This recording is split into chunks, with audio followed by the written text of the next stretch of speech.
La pobreza en el mundo. ¿Se puede erradicar? ¿Se puede concluir? ¿Se puede terminar con la pobreza en el mundo? ¿Hay planes para ello? ¿Hay quienes se ocupan de ello? ¿Con sus planes están concluyendo, las están erradicando o las están profundizando cada vez más? ¿Dios le interesa erradicar la pobreza? ¿Tiene algún plan? Hoy vamos a ver el plan de Dios para erradicar la pobreza del mundo. Seguime. En el Evangelio de Lucas capítulo 4 versículo 16 dice así: vino a Nazaret donde se había criado y en el día de reposo entró en la sinagoga conforme a su costumbre y se levantó a leer. Y se le dio el libro del profeta Isaías, y habiendo abierto el libro halló el lugar donde estaba escrito: el Espíritu del Señor está sobre mí, por cuanto me ha ungido para dar buenas nuevas a los pobres. He aquí el plan de Dios para la erradicación de la pobreza. Dios lo ha ungido, el Espíritu de Dios estaba sobre Jesús, y su plan para erradicar la pobreza era darle a los pobres no dinero, sino buenas nuevas, buenas noticias, darles el Evangelio. Tranquilo, no me malentiendas. Jesús mismo multiplicó los panes y le dio alimento a los pobres, una vez a 4.000 personas, otra vez a 5.000 personas, y sobraron 12 cestas, uno para cada uno de sus discípulos. También, cuando vino uno de los discípulos a preguntarle qué más debía hacer para ser perfecto, le mandó vender todos sus bienes y repartirlo a los pobres. También el apóstol Santiago nos habla que si alguno ve a su hermano padecer necesidad o no tener lo suficiente para el sustento diario y cierra contra él su corazón y no le provee, no le ayuda, el amor de Dios no está en él. Pero Jesús habló específicamente del plan para erradicar la pobreza, del plan divino para que los pobres puedan salir del lugar de pobreza, puedan prosperar, puedan desarrollarse y modificar su contexto. Lo dice expresamente en la carta tercera de Juan, en el versículo número 2. Amado, deseo que seas prosperado en todas las cosas y que tengas salud, así como prospera tu alma. El deseo de Dios justamente es erradicar la pobreza, y su plan es a través de Jesús, mediante el Evangelio, mediante la buena noticia. ¿De qué se trata este Evangelio? ¿De qué se trata esta buena noticia? ¿De qué se trata esta buena nueva? Las Escrituras lo describen a esta buena noticia, a este Evangelio, como el Evangelio de Dios. Y esto lo podemos ver en Romanos 1:1.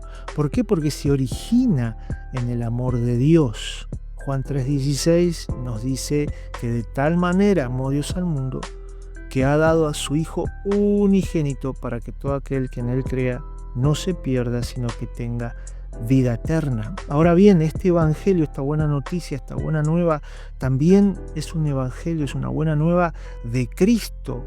Esto nos habla así en 2 Corintios 10:14, porque nace de su sacrificio y porque Él es el objeto de la fe.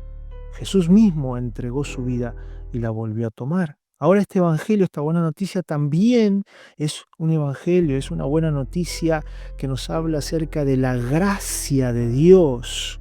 Lo encontramos en Hechos 20:24. Esta gracia de Dios, porque salva a aquellos que están bajo la maldición de la ley. También este Evangelio, esta buena noticia, esta buena nueva, es una buena nueva de la gloria de Cristo. Lo podemos ver en 2 Corintios 4:4 y en 1 Timoteo 1:11, porque tiene que ver con aquel que está en la gloria y que lleva muchos hijos a la gloria, como nos dice Hebreos 2:10. Ahora este Evangelio, esta buena noticia, esta buena nueva, también es una buena nueva de vuestra salvación.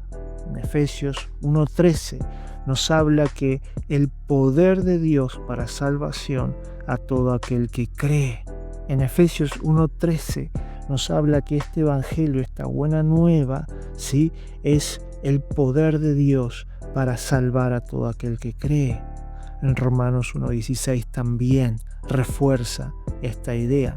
Ahora también este evangelio es un evangelio de la paz. En Efesios 6:15 nos manifiesta porque mediante Cristo se hace la paz entre el pecador que cree y Dios, y hace posible la paz interior. Las buenas noticias de la revelación divina también son contrastadas con un evangelio diferente. En 2 Corintios 11:4 y Gálatas 1:6 nos habla acerca de esto, que el apóstol Pablo declara: no es otro evangelio, no hay otra buena noticia, otra buena nueva, sino una perversión del evangelio de la gracia de Dios. Por eso tenemos la advertencia contra todas sus formas seductoras que niegan justamente la suficiencia de la sola gracia. ¿Para qué? Para salvar, la sola gracia para guardarnos, y la sola gracia también para perfeccionarnos. Quienes enseñan este evangelio de la gracia que no es suficiente, justamente están bajo la maldición de Dios, nos habla en Gálatas 1:9. Para ir cerrando entonces, podemos ver que la palabra evangelio, que el plan de Dios a través de Jesús, dando las buenas nuevas, las buenas noticias, ofreciendo a los pobres justamente este evangelio, incluyen varios aspectos de la revelación de Dios.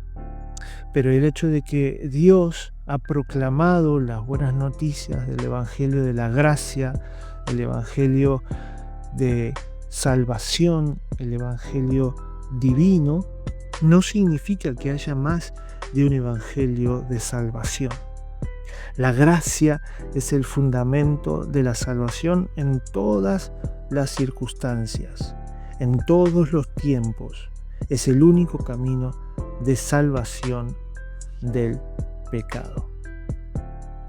Muy bien, Dios te bendiga y que puedas recibir, tomar y practicar esta buena noticia, este plan de Dios, este evangelio que erradica la pobreza y hace que puedas prosperar y modificar el contexto en el cual vivís.